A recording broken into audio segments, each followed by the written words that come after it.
말씀을 먼저 읽도록 하겠습니다. 오늘 우리에게 주시는 하나님의 말씀은 창세기 22장 2절에서 3절까지의 말씀입니다.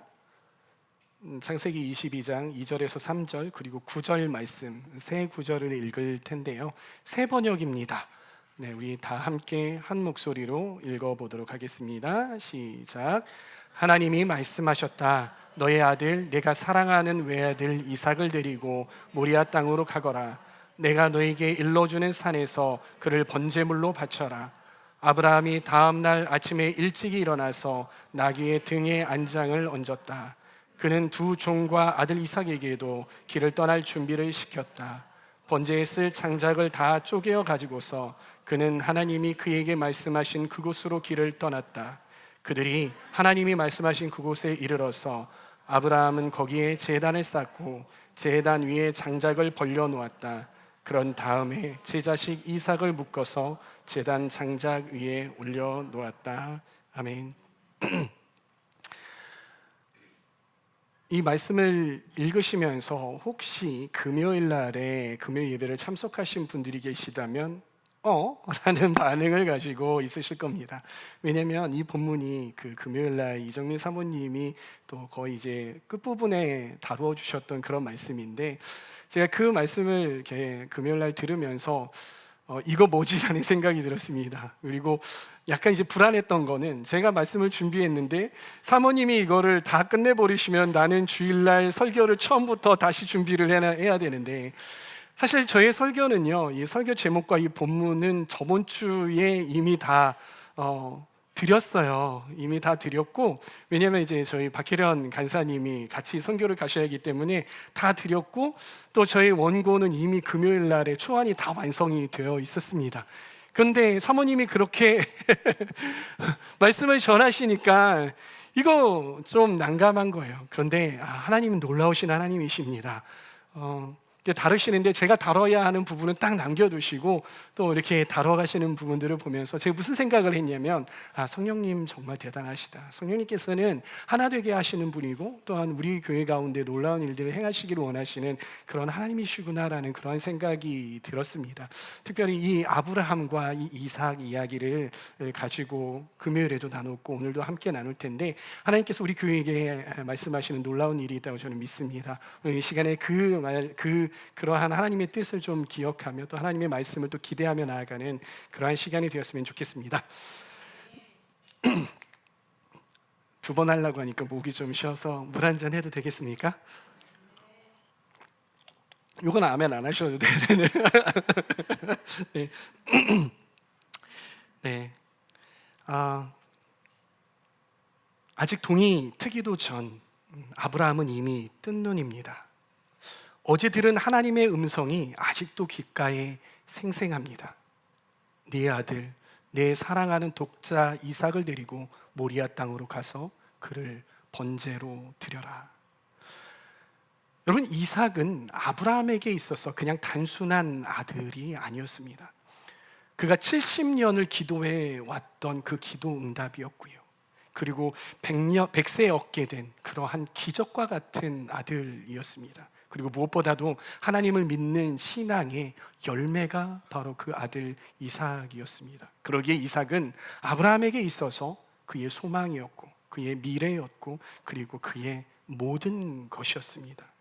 그러나 아브라함은 바로 그 사랑하는 독자 아들 이삭을 번제로 드려야만 합니다.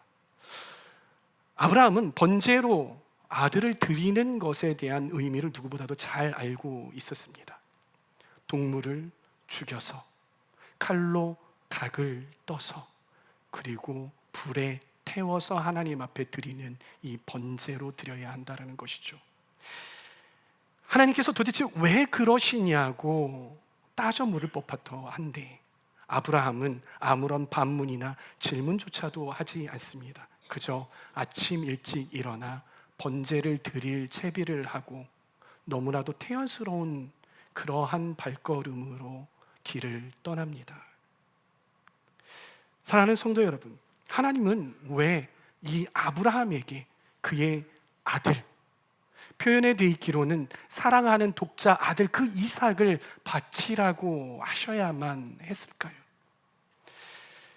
하나님은 종종 우리에게도 이러한 요구를 하십니다. 이러한 경험이 있는 분은 아시겠지만은요, 그때가 되면 얼마나 고통스러운지 모릅니다. 근데 하나님께서 이러한 요구를 하실 때 보면 어떨 때 그러한 요구를 하시는가 살펴보면은요, 그때에는 내가 어떠한 대상에 꽂혀서 그것을 너무나도 사랑하고 있을 때에 하나님께서는 우리에게 그러한 요구를 하고 계시다라는 것을 우리는 알 수 있는 것이죠. 여러분, 팀 켈러 목사님이라는 분 아시는지 모르겠지만은요, 이 팀 켈러 목사님이 얼마 전에 소천하셨어요. 근데 이 목사님이 이러한 말씀을 하십니다. 우상 숭배는 단지 하나님께 불순종하는 것만이 아니라 온 마음을 하나님 아닌 다른 데 두는 것이다. 하나님께서는요, 이렇게 우리가 하나님이 아닌 다른 대상들을 사랑하는 것을 정말로 싫어합니다. 정말로 싫어하십니다. 그 이유는 무엇이냐면요, 그것이 우리의 우상이 되고 그것에 우리의 마음이 빼앗기면은요, 그렇게 되면 우리와 하나님과의 관계가 완전히 부서져 내리고 망가지기 때문인 것입니다. 그러기에 하나님은 이 우상 숭배 문제에 대해서는요, 뭐라고 말씀하시냐면 너희는 음행을 하고 있다. 너희는 음행을 하고 있다라고 말씀하시면서까지 그렇게 강력하게 우리에게 경고하신다라는 것입니다. 그러기에 우리는 우리 안에 우상을 두어서는 안 됩니다. 우리 안에 우상을 제거해야 하는 것이죠. 그러기 위해서는 우리는 어떻게 해야 할까요? 그러기 위해서는요, 우리는 먼저 이 우상이 무엇인지를 알아야 하는 것이고, 그리고 이 우상의 실체가 어떠한 것인지 알아야 한다는 것입니다. 성경에서 말하는 우상은요, 크게 두 가지로 나눌 수 있습니다. 그 중에 첫 번째는 무엇이냐면요, 형태가 있는 우상입니다. 어떤 우상이라고요? 형태가 있는 우상. 성경에서 등장하는 우상은요, 흔히 어떻게 만듭니까? 나무를 깎아서 만들거나, 그리고 돌을 깎아서 만들거나, 그리고 금과 같은 금속을 이렇게 녹여서 조물해가지고서는 주물해서 만드는 그러한 것들이 우상인 것이죠. 모세가 시내산에 올라가 있는 동안 아론과 이스라엘 백성들이 무엇을 하였습니까? 금을 걷어서, 금을 녹여서 황소를 만들었죠. 그리고 그것을 섬겼습니다. 그리고 라반의 가정이 숭배했던 드라빔, 그리고 성경에 끊이지 않고 나오는 바알과 아세라 신상, 이러한 것들이 이렇게 형태가 있는 우상으로 볼 수가 있는 것입니다. 그러한 것들이 요즘에도 있습니까? 많습니다. 많은 우상들이 있지만은요, 제가 얼마 전에 이렇게 지나가면서 가게에 들어가서 한 우상을 봤습니다. 그 우상은 고양이입니다.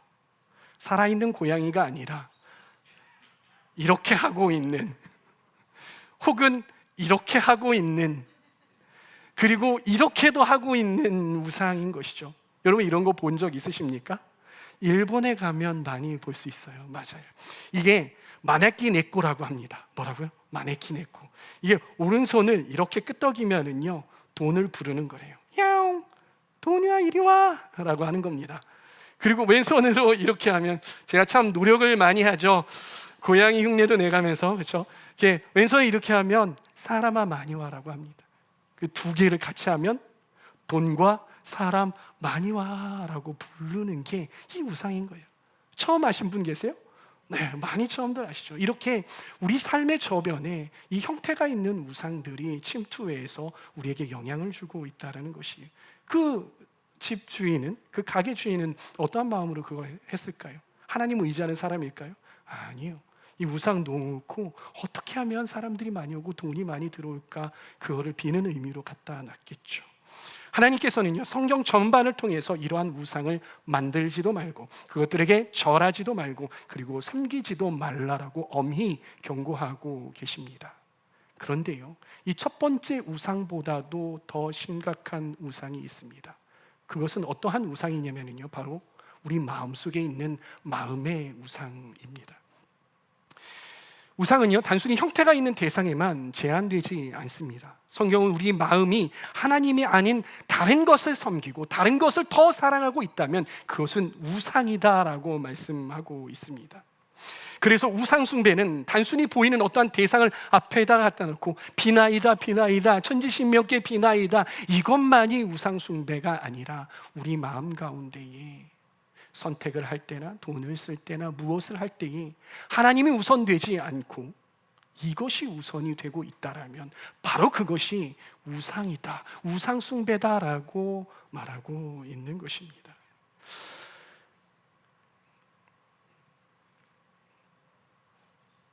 여러분, 이러한 측면에서 보면은요, 여기 있는 누구도 저조차도 나는 우상숭배로부터 자유로워라고 말할 수 있는 사람은 단 한 사람도 없을 것입니다. 우리 여기 있는 우리 모두는요, 다 우상숭배에 노출되어 있는 그러한 사람들이라는 것입니다. 근데 여러분, 우리가 질문해 봐야 할 것이 있습니다. 그것은 무엇이냐면요, 이 우상은 어디에서 왔을까라는 것입니다. 여러분, 우상이 어디에서 왔을까요? 나무로 만든 우상이 자기 스스로 생겨난 것일까요? 성경에서 하나님께서는 나는 스스로 있는 자다라고 말씀을 하셨는데 이 우상은 자기가 스스로 있는 것일까요? 그래서 내가 나무 우상이면 나무가 딱 잘라져서 자기 스스로를 막 깎아서 우상의 형태를 만들어낸 것일까요? 아니라는 것입니다. 우상은 자기 스스로 생겨나지 않았습니다. 우상은요, 사람에 의해서 만들어졌습니다. 어떠한 것 때문에 만들어졌습니까?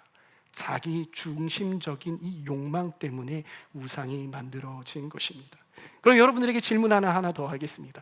성경적으로 보면 이 우상에게 힘이 있습니까? 없습니까?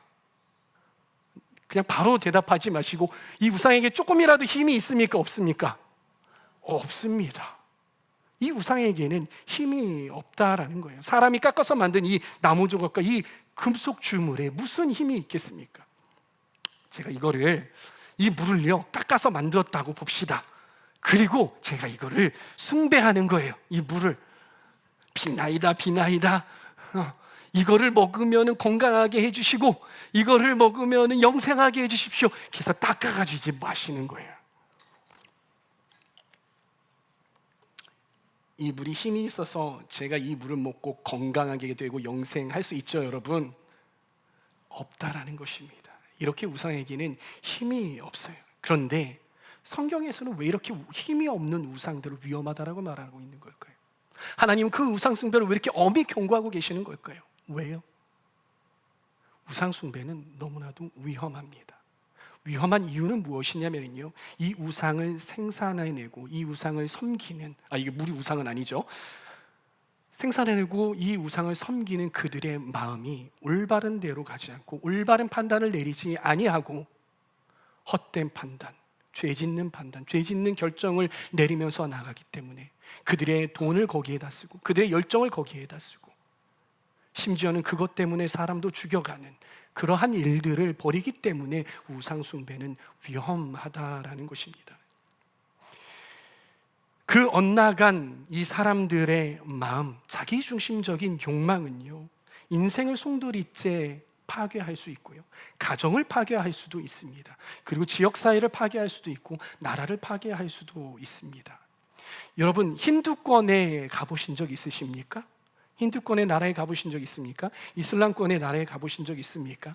여러분들이 그곳 가운데 가면은 무엇이 가장 많이 보이십니까? 어떠한 냄새가 많이 맡으실 수 있으십니까? 저는 가보니까는요, 우상들이 왜 이렇게 많은지요. 가는 곳곳마다 우상들이 세워져 있고 거기에 향을 피워놓고 사람들이 거기에 절하고 있더라고요. 이게 올바른 것인 거예요.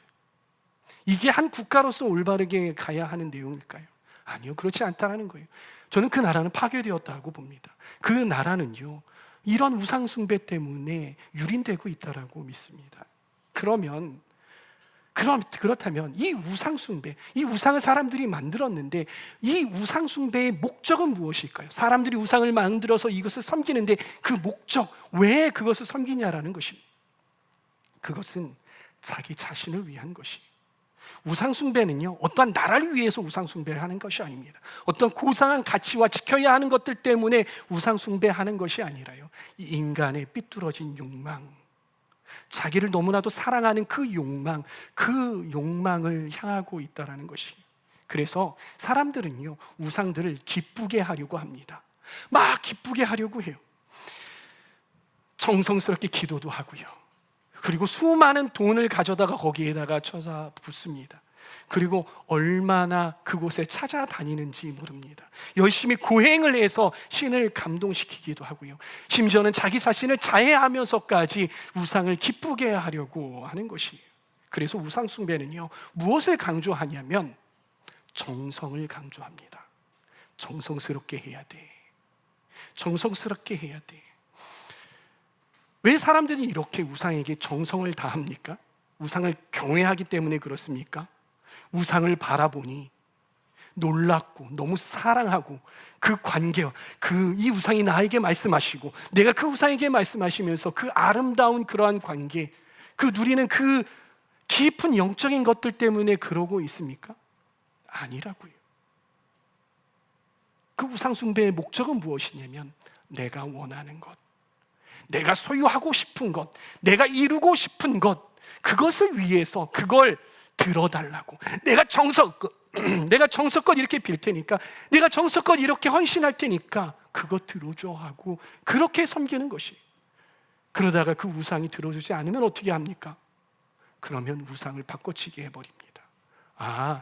옆에 있는 사람이, 옆에 있는 이 옆집에 있는 어떤 아주머니가 오셔서 이봐 저기에서 누군가가 이렇게 해서 기도하고 이렇게 물 따라 놓고 바치고 이렇게 돈을 200만 원을 갖다가 바쳤더니 신령하게 이렇게 됐대. 거기 가봐. 그러면 그동안에 했던 모든 것들을 다 때려치우고 거기 가가지고 또 비나이다 이렇게 하고 있는 것이 바로 우상 숭배다라는 것입니다. 더 신통한 신을 찾아 나섰고요. 그리고 저희가 용하다고 하면 거기 가서 쪼르르 가가지고 그렇게 섬기고 있는 것이. 그러나 여러분, 하나님 믿는 신앙은 다릅니다. 하나님 믿는 신앙은 달라요. 하나님 믿는 신앙의 중심은 죄송하지만 정성에 있지 않습니다. 하나님 믿는 신앙의 중심은 어디에 있냐면 바로 하나님의 뜻에 있습니다. 어디에 있다고요? 하나님의 뜻에 있는 것입니다. 하나님을 믿는 신앙에서 성취되어야 할 가장 큰 가치는 무엇입니까? 그것은 바로 나의 뜻이 아니라, 어떠한 것이 아니라, 내가 무엇을 얻어가는 것이 아니라, 내가 잘 먹고 잘 사는 것이 아니라, 그럼에도 불구하고 하나님의 뜻 이루어 주시옵소서. 하나님의 뜻이 이루어지이다. 이것이 하나님 믿는 신앙의 가장 큰 가치이고 우리가 집중해서 달려가야 할 그 목적인 것입니다. 그러기에 그리스도인들의 기도는 무엇이냐면요, 나의 뜻을 하나님께 관철시켜서 내가 원하는 것, 내가 필요한 것을 얻어내는 것이 아니라, 그리스도인들이 하나님 앞에 엎드러지는 그 이유는 내가 이루고 싶은 것, 내가 갖고 싶은 것 있지만 그럼에도 불구하고 그게 되지 않더라도 하나님의 뜻이 나의 삶에 이루어지게 하여 주시옵소서. 이게 그리스도인의 진정한 기도라는 것입니다. 그리고 내 생각의 욕망, 내 갈망들이 그 하나님의 뜻에 굴복되는 것, 그것이야말로 진정한 그리스도인들의 기도다라는 것입니다. 근데 사랑하는 성도 여러분, 우상 숭배는요, 믿지 않는 비기독교인들에게만 해당이 되는 것이 아닙니다. 오히려 우리 기독교인들이 더욱더 쉽게 우상 숭배에 빠질 수 있고 더욱더 깊이 우상 숭배에 빠질 수 있는 그런 위험성이 우리에게 있습니다. 왜 그렇습니까, 여러분? 왜 그렇습니까? 그것은 우리가 믿고 있는 하나님, 이 신이 그 세상의 어떠한 신보다도 가장 전지전능하신 하나님이시고 가장 위대하신 하나님이시기 때문이에요. 그렇기에 우리가 하나님의 뜻에 맞춰 있지 아니하고 우리가 다른 곳에 맞춰져 있으면, 우리의 방향성이 다른 곳에 있고 나 자신에 있으면은요, 그 누구보다도 우상 숭배에 깊이 빠질 수 있다라는 것이에요. 그리고 누구보다도 더 열성적으로 우상 숭배할 수 있다라는 것입니다. 우리가 올바른 대상을 믿을지라도 신앙의 목적이 내가 되어버리면 심각한 우상 숭배가 되는 것입니다.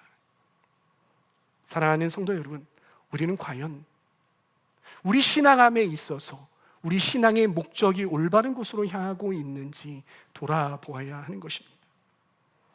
아니면 나 중심적인 욕망이 사로잡혀서 하나님이 나의 만족과 나의 필요를 채워주시는 그러한 분으로 전락되어 있지는 않은지 돌아보시기를 바랍니다.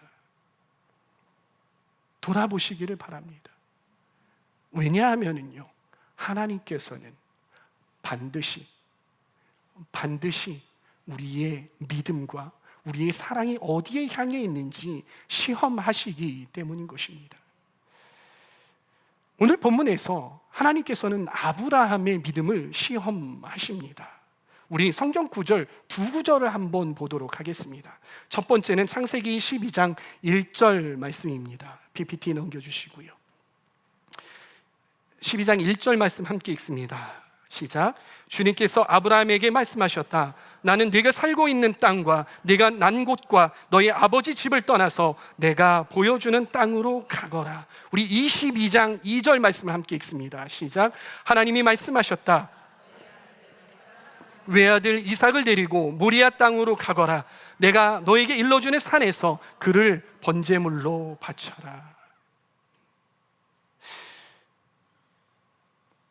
창세기 12장 1절의 말씀은요, 하나님이 아브라함에게 너의 고향과 친척과 아버지의 집을 떠나라라고 말씀하고 계시는 그러한 장면이죠. 그리고 22장 2절 말씀은요, 하나님이 아브라함에게 너의 사랑하는 독자 이삭을 바쳐라라고 말씀하고 계시는 장면입니다.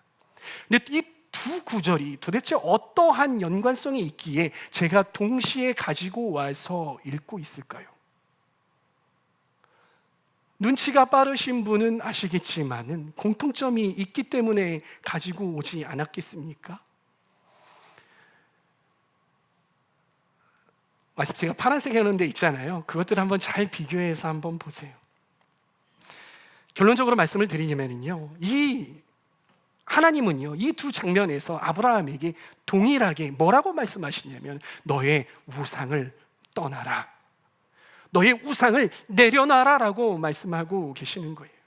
그리고 하나님께서는 그가 순종하고 있는지 지켜보고 계시는 것이죠.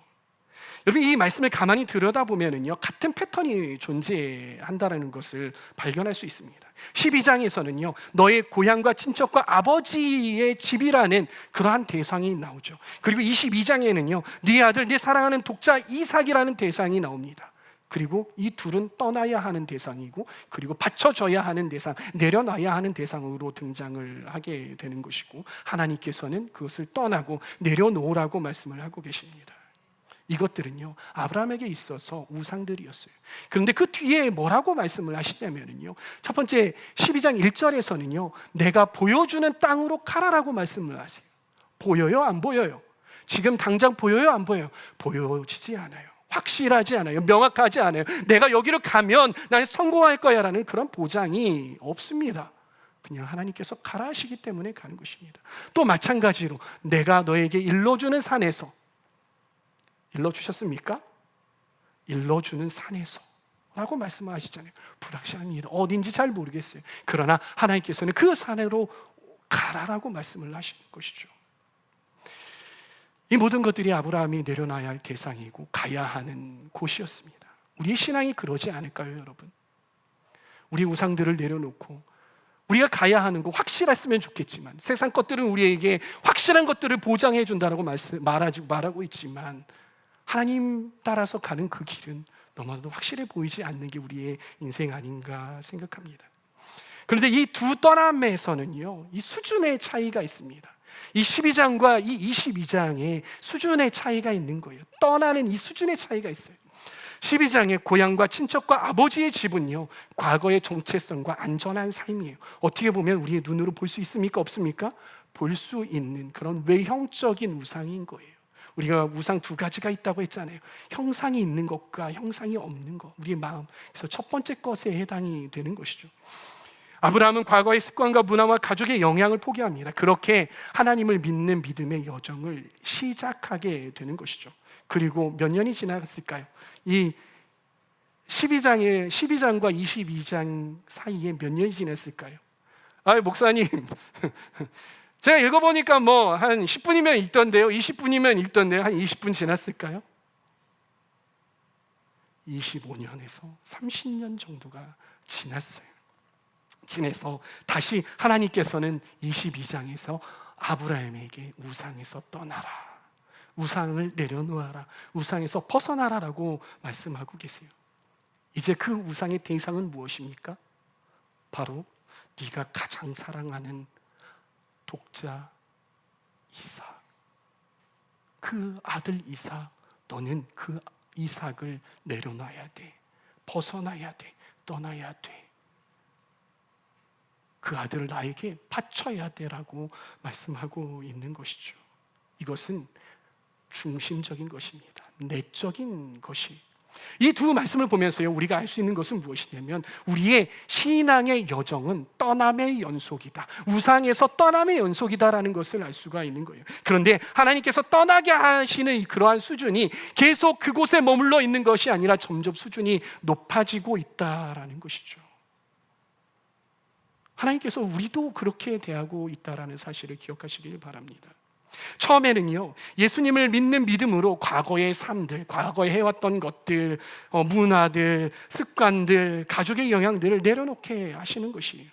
그것은 어떠한 의미가 있습니까? 그것은 우리가 주님과 함께하는 그 길을 시작하지 못하게 막고 있는 눈에 보이는 것들인 것이죠. 외적인 우상들이에요. 그리고 시간이 지나게 되면요, 하나님은 또 우리에게 아브라함처럼 도전하고 계시고 그리고 도전하실 것입니다. 이번에는요, 외적인 그러한 우상이 아니라 내가 내 마음을 다하여서, 내 중심을 다하여서 가장 사랑하고 있는 것, 내적인 우상을 내려놓으라고 말씀하고 계시고 그리고 언젠간 말씀하실 것입니다. 심지어 그것은요, 하나님이 주신 것일 수 있습니다.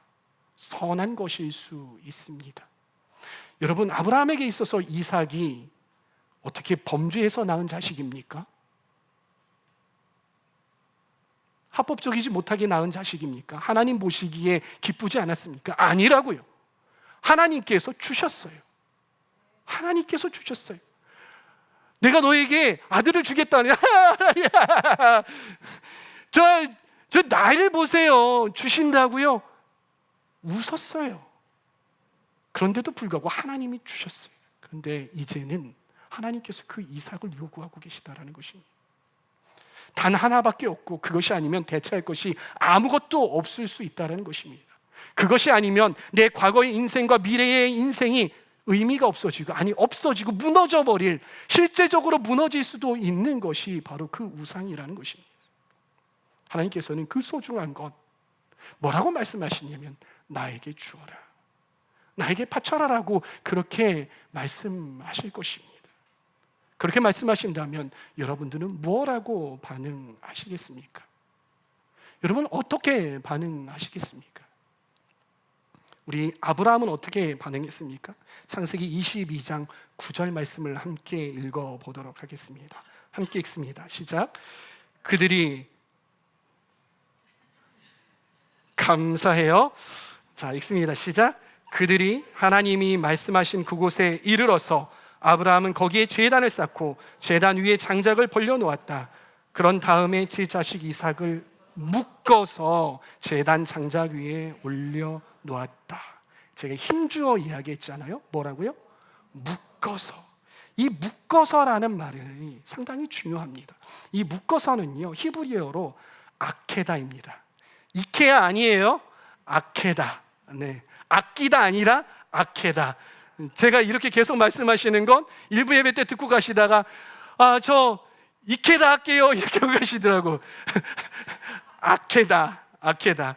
네, 아케다는요, 결박하는 것을 말합니다. 묶는 것을 말해요. 하나님께서 아브라함에게 이삭을 바치라고 했을 때요, 이삭을 어떻게 했습니까? 묶었어요. 결박했습니다. 따라서 이 아케다는 하나님께 온전히 드리기 위해서 결박하는 그러한 행위, 순종의 행위, 절대적인 순종의 의미를 말합니다. 우리는 잘 모르지만요, 유대인들은요, 이 아케다를요 상당히 큰 의미로 봐요. 그래서 절기에 이것들을 기리면서 나아가는 그러한 풍습이 있다고 합니다. 그런데 아브라함이요, 왜 이 이삭을 묶었을까요? 이삭을 왜 묶었을까요, 여러분? 그냥 의리에 묶었을까요? 그냥 보기 좋으라고? 아니면 하나님 앞에 올려드리는데, 그러니까 그래도 이제 포장 끈 해가지고 이쁘게 리본 하려고 이렇게 묶었을까요? 죄송합니다, 아재 개그였는데 안 웃어주시네요. 이렇게 진지하시나요? 그래서 묶었을까요?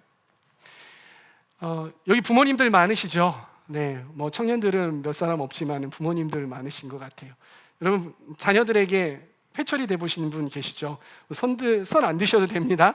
네, 요즘에는 막 회초리 대는 거 막 못하게 하고 그러는데 저는 참 많이 맞고 자랐어요. 여기 막 이렇게 피멍 돌 때 또 그렇게 맞고 이렇게 살았는데, 옛날에 다 그랬잖아요. 왜 이랬어요, 여러분? 반응을 해주셔야 제가 이렇게 하지. 혼자 맞고 살았으면 저만 이제 박해당하면서 살고 이상한 거 당하면서 사는 내 아이들을 이렇게 체벌을 할 때 애들이 어때요? 그냥 거기 와가지고 네, 제가 잘못했으니까 제가 맞아도 싸죠. 10대 때리시옵소서 하고서는 그냥 이렇게 다 맞던가요? 아니에요. 어떻게 해요? 도망가요. 때리려고 하면은 엄마 왜 그래? 아빠 왜 그래? 나 몇 대 때릴까? 10대. 그러다 죽겠어 하고서는 막 나 맞기 싫어 하고서는 뛰쳐나가고요. 집 나가고, 너 이놈의 자식, 너 나가면 집 들어올 생각 하지 마! 막 이러면서. 그쵸? 이게 고개 끄덕이시는 분은 한 번 정도 그런 경험이 있으신 분이 그렇게 막 돌아다닌단 말이에요. 그렇게 막 돌아다니는데, 그렇게 막 이렇게 못 맞겠다고 하면 어때요? 때릴 수 있어요? 그렇게 돌아다니면 더 화가 나가지고 10대 때릴 거 20대 때리시죠? 그게 아니란 말이에요. 부모의 마음은 처음에는 10대 때리려고 했는데 그렇게 막 불쌍하게 몸부림치는 거잖아요. 고통스러운 거 싫으니까. 그러면 막 그렇게 하면 10대 때릴 거 5대로 줄여주고 싶고, 5대 때릴 거 3대로 줄여주고 싶고, 그냥 한 대만 하고선 말까? 애따 모르겠다 내려놓고서는 말로 하자 얘야. 그렇게 가잖아요. 그게 부모의 마음이란 말이에요. 여러분, 한번 생각을 해보세요. 아브라함이 이 이삭을 바치려고 하는데, 이 이삭이 오빠 왜 그러십니까? 저한테 왜 그러세요? 저를 죽이시려고요? 저 죽이는 거 살인이에요. 안 돼요. 아빠 이상하신 분이시네. 아빠 나이가 드셔가지고 약간 이렇게 하신 거 아니에요? 하나님 음성 들을 때 에이, 하나님 그렇게 어떻게 에이, 하지 마세요. 이렇게 할 거란 말이에요. 온전히 드릴 수 있을까요, 여러분? 아니요, 온전히 드릴 수 없어요. 사방팔방 돌아다니면서 난리를 칠 거예요. 그러면 하나님 앞에 번제물로 올려서 드려야 하는데 온전히 드릴 수 있을까요? 아니요. 차질이 생겨요. 지연이 될 수 있어요. 무효가 될 수 있어요. 못 드릴 수 있어요. 이번에 못 드릴 수 있어요. 하나님이 나중에 또 말씀하셔서 또 드려야, 그때 드릴 수 있을까? 이렇게 기약할 수밖에 없다고요. 그런데 아브라함이 이삭을 어떻게 했습니까? 묶어버렸어요. 아케다 했어요. 묶어버렸어요. 이 묶었다라는 의미는 무엇이냐면, 이 묶는 게 실수로 막 이렇게 묶을까요? 아니요. 의도적인 행동이에요. 어떤 행동이라고요? 의도적인 행동.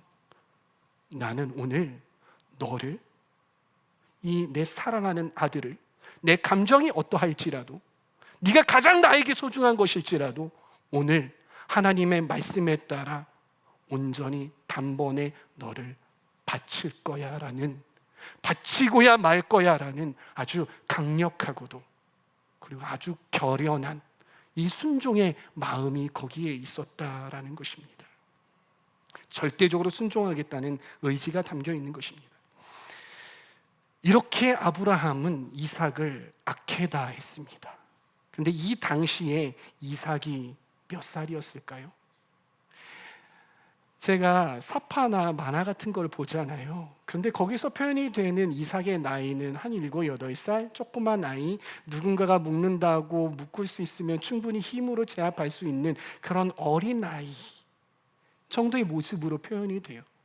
그런데 성경을 연대기로 읽어보고 나이를 따져서 읽어보면은요, 이 당시에 이 이삭의 나이는 적어도 15세 이상, 청소년 이상, 그리고 20대 청년일 수도 있었고요. 여튼 30살 이전에 그러한 사람이었어요. 그런 건장한 남자였다고요. 어때요? 이 건장한 남자 잘 묶을 수 있습니까? 없습니까? 누가 나오셔서 저도 조금 왜소하긴 하지만은 건장합니다. 저 쉽게 묶을 수 있을 것 같습니까? 저 쉽게 못 묶으실걸요? 근데 이삭은 어떻게 했어요? 아버지가 묶는 거예요. 그냥 순종하고 묶였어요. 하나님께서 이삭에게 분명하게 말씀하시지 않으셨다고요. 아버지에게 말씀하셨지. 근데 하나님께서 아버지에게 그렇게 말씀하셨으면 저는 아케다 되겠습니다. 묶이는 거예요. 하나님 제 생명 가져가십시오 라고 묶였다라는 것입니다. 이렇게 이삭 또한 자발적인 복종과 순종의 모습을 보여주었던 것입니다. 이렇게 아버지 아브라함과 아들 이삭은 하나님의 말씀에 전적으로 순종해서 이 아케다를 함께 이루어 갑니다. 그리고 그 시험에 통과하고 진정으로 하나님으로부터 무슨 이야기를 듣습니까? 됐다. 이제 네가 나를 진심으로 경외하는 줄 내가 안다. 이제 안다라고 주님께서 말씀을 하시죠. 이러한 경지에까지 들어갈 수 있었던 이유는 이 아브라함과 이삭이 하나님 앞에 아케다 되었기 때문인 것입니다. 네, 여러분, 이 아케다 이야기를 들으면서 어떠한 분이 생각나지 않으십니까? 어떠한 분들이 생각나지 않으십니까? 어떠한 이야기가 생각나지 않으십니까? 누구입니까? 우리 하나님, 자기의 사랑하는 독생자 그 한 분밖에 없는 예수 그리스도를 어디에다가? 십자가에다가 아케다 하셨던 우리 하나님 아버지. 그리고 우리 예수 그리스도는 어떻게 하셨습니까? 예수님이 건장하셨죠. 그리고 기적을 일으키실 만큼 능력이 있으셨습니다. 왜? 하나님이셨기 때문에 얼마든지 벗어나실 수 있었지만 그 십자가에 이 예수님은 어떻게 되셨습니까? 아케다 되셨어요. 아무런 저항하지 않고 그저 아케다 되셨다라는 거예요. 그것을 통하여서 그로 말미암아 이 두 하나님과 예수 그리스도의 아케다를 통하여서 온 인류에게 하나님과 온전한 관계를 회복할 수 있는 그러한 문이 열리게 된 것이죠. 사랑하는 성도 여러분, 이제는 우리 차례인 것입니다. 하나님과 깊은 관계로 나아가기 위해서는 우리 안에 우리가 너무나도 사랑하는 그 우상이 해결되어져야만 합니다. 그것이 아케다 되어져야만 하는 줄 믿으시기 바랍니다. 여러분에게 있어서 우리가 아케다 할 때에 그 아케다 해야 할 대상이 무엇입니까? 혹시 여러분의 가족은 아니십니까? 남편 아닙니까? 자식 아닙니까? 아내 아닙니까? 나의 사랑하는 부모님 아니십니까? 재물입니까? 명예입니까? 쾌락입니까? 집입니까? 부동산입니까? 그 무엇이든 하나님보다 앞선 것, 하나님보다 더 사랑하고 있는 것이 우리의 마음에 있어서는 안 되는 것이에요. 그것이 우리의 마음 속에서 마음껏 휘젓고 돌아다니도록 못하도록, 그렇게 하지 못하도록 어떻게 하셔야 됩니까? 아케다 하셔야 되는 거예요. 묶으셔야 되는 거예요. 하나님 앞에 온전히 드리셔야 하는 줄 믿습니다. 우리가 우리의 우상들을 결박하여 하나님 앞에 드릴 때 하나님께서는 이 아브라함에게 하셨듯이 우리에게도 동일한 약속을 하십니다. 놀라운 축복을 하시겠다라고 약속을 하세요. 우리의 삶을 통해서 하나님께서 영광을 받으실 것이고 또 우리를 통하여서 세상의 복음이, 축복이 전해지는 그런 놀라운 역할들을 우리를 통하여서 하실 것입니다. 언제요? 바로 우리가 아케다 하였을 때에. 제가 개인 간증 하나 하겠습니다. 근데 개인 간증 하는데 조금 불안합니다. 왜냐하면 개인 간증하면은 꼭 말씀은 기억하지 않으시고 간증만 기억을 하시는 경향이 있기 때문에 여러분 말씀 기억하셔야 합니다. 아케다 기억하셔야 됩니다. 네, 제가 전에 간증했듯이 저는 중학교 2학년 때 아버지를 떠나 보내드렸어요. 근데 이 아버지나 어머니 한쪽이 이제 돌아가신 이 자녀들을 보면은요, 어떠한 현상이 일어나냐면 상당히 불안해합니다. 왜 불안해하냐면은요, 부모 중에 부모 두 분이 다 살아 계시면은 그래도 한 분이 돌아가시면 그래도 이쪽을 의지하면서 살 수 있잖아요. 근데 한 분이 돌아가시면은요, 한 분밖에 안 남잖아요. 그럼 이분마저 잃어버리면 내가 뭐가 돼요? 고아가 되는 거예요. 그러니까 생존 본능 때문에요, 불안한 거예요. 나 생존하지 못할 것 같아. 우리 어머니 없으면, 우리 아버지 없으면 나 죽을 것 같아라는 그런 생존 본능이 일어나게 됩니다. 그렇게 되면 어떻게 되냐면 집착이 생겨나게 돼 있어요.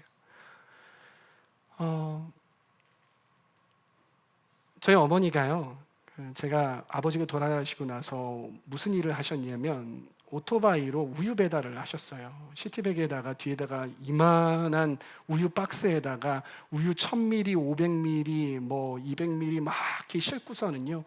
그러고서는 새벽에 우유 배달을 다니신 거예요. 시골이었거든요. 그거 다 하고 돌아오시면 2시간 정도 걸리더라고요. 저에게 어떤 두려움이 있었냐면, 이러다가 어머니가 오토바이 타시다가 사고 나면 어떡하지? 그래서 돌아가시면 어떡하지? 우리 어머니 잃으면 나 혼자인데라는 그러한 생각이, 그런 두려움이 있는 거예요. 그래서 어떻게 해요? 새벽에 벌떡 눈이 깨면은요, 전화하는 거예요. 엄마 괜찮아요? 어머니 괜찮아요? 그러는 거예요. 그리고 제가 또 어떤 두려움이 있었냐면요, 어머니가 우리 키우는 게 너무 힘들어서 도망가면 어떡하지? 우리 집에다가 놔두고 도망가서 안 들어오면 어떡하지? 그러니까 또 어때요? 또 전화하는 거예요. 전화해서 엄마 언제 와? 꼭 오는 거지? 늦으면 안 돼. 근데 오겠다고 약속한 시간이 7시인데 7시 10분, 20분 되면 어떻게 해요? 또 불안하는 거예요. 그럼 또 전화하는 거예요. 전화 안 받으면 어때요? 또 전화하고 또 전화하고 받을 때까지 하는 거예요. 우리 어머니 주변에 어떤 남자만 있으면은요, 열폭하는 겁니다. 열폭 아세요? 열받고 폭발하는 거? 누구야? 왜? 이 남자하고 우리 어머니 눈 맞으면은 우리 어머니 거기 결혼해 버리시면 나 또 혼자 되는데, 나 고아 되는 거 아니야? 이러한 생각이. 그렇게 저의 청소년기를 지내올 수밖에 없었어요. 늘 불안하게. 늘. 그래서 어머니한테 어떻게 해요? 잘해요. 저희 목표가 뭐였냐면 어머니 눈에 눈물 안 흘리게 하는 거. 그래서 모범생으로 살려고 했고요. 어머니한테 전화도 많이 하고요. 이쁜 짓 하고요. 근데 저는 그게 사랑인 줄 알았어요. 어머니 진짜 사랑해서 사랑하는 건 줄 알았어요. 제가 지금 돌아보니까요, 그건 진짜 어머니 제가 사랑하지 않았더라고요. 제가 어머니 진짜 존재적으로 사랑해드리지 않았고, 그리고 어머니께 제가 그 효도하는 건 줄 알았는데 효도가 아니었다고요. 제 마음이 집착했어요. 근데 그 어느 날은 어느 때였냐면, 제가 신학대학원 기숙사에 처음으로 들어가야 하는 그 날이었어요. 며칠 후면 신학대학에 입학해가지고 이제 목회 수련생으로서 살아가야 하는 그 시간이죠. 기숙사를 먼저 들어가기 위해서 집에서 가서 살 짐들을 다 싸는 거예요. 다 싸서 가방에다 집어넣고 다 이렇게 하는 거죠. 딱 해가지고 가방에다 딱 넣고서는 이제 집에서 나오려고 현관에 앉아서 신발 한 끈을 신고 또 하나를 하려고 앉았어요. 앉고서는 이렇게 앞을 딱 봤는데 텅 빈 거실과 텅 빈 방들과 불이 꺼져서 너무나도 적막하게 보이는 그러한 방이었어요. 근데 제가 어떤 생각이 드냐면, 우리 어머니 혼자 계셔야 되는데, 어떡하지? 제가 군대 가 있을 때 어머니가 한번 쓰러지셨어요. 화장실에서 쓰러지셔가지고, 어머니 듣고 계시면 죄송해요. 쓰러지셔가지고 3개월 동안 이 기억이 안 돌아오셨었어요. 그래서 저희 집이 아니라 다른 데 이렇게 돌아다니시면서 거기에서 사시다가 정말 감사하게 하나님이 은혜 주셔가지고 기억이 돌아와가지고 집에 다시 돌아. 근데 저는 군대에 있을 때 그거 몰랐다고요. 훈련 가고 뭐 하느라고 3개월 동안 연락을 못 드린 거예요. 몰랐어요. 근데 제가 떠나기 전에 어머니가 저한테 그 얘기를 하셨어요. 그러니 제가 그 집에서 떠나려고 하니 이게 신발이 안 신어지는 거예요. 다리가 안 움직여지는 거예요. 어떡하지? 마음속으로 어떤 생각과 어떤 기도를 했냐면, 하나님, 저 조금만 어머니 위해서 살면 안 돼요? 어머니 좀 돈 벌어서 좀 호강하게 하고, 이렇게 낡고 맨날 월세 돌아다니시면서 이 난방도 제대로 안 되는 이곳에서 맨날 이렇게 사시는 거, 이거 안 하게 해드리면 안 돼요? 그래도 집 같은 집에 가서서 살게 해드리면 안 돼요? 제가 어머니하고 좀 같이 있으면 안 돼요? 아니, 그렇게 하면 안 돼요? 그러면서 제가 그 자리에 서가지고 펑펑 울었어요. 펑펑 울었어요. 신발이 하나 신어야 되는데 하나님이 저에게 그 시간에 이렇게 기적적으로 나타나셔서, 내가 선 곳은 거룩한 곳이니 너의 신을 벗어라 해가지고 벗고 들어가면 얼마나 좋아요. 그래, 이게 하나님 응답이야 해가지고 그러면 얼마나 좋아요. 근데 하나님이 그 시간에 어떻게 느껴지시냐면, 제가 어떻게 하나 이렇게 지켜보고 계시더라고요. 거기서 한참을 서서 울었어요. 어떻게 해야 돼요? 그러면 안 돼요. 안 돼요? 안 될까요, 주님? 제 귓가에 하나의 찬양이 이렇게 메아리 칩니다. 그 찬양이 뭐냐면요, 이 찬양이에요. 주님 뜻대로 살기로 했네.